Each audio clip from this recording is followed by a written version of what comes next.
In this video, I am going to show you how to remove borders from cells in Apple number spreadsheet. So here I see on table is there and there is couple of cells are there, and here I see there is border like this border, this border, this border. These are the borders. So let's see how we can remove this border.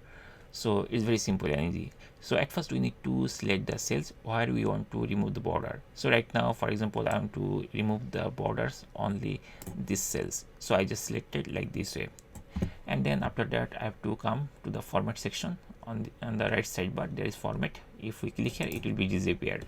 So if you don't see the sidebar, you just need to click here, the format window will be appeared or sidebar will be appeared. Now from here we have to come cell, because we are going to remove the border from the cells, right? So we have to come this cell section, and then after that we'll find this border section. So here there are a couple of options are there. So my goal was to remove all the border, right? So I have to choose the style. From here we have to click here, and here there is several options are there. As we are not going to add any border, we have to choose this option, no border. So I'm going to click here and there will be no border.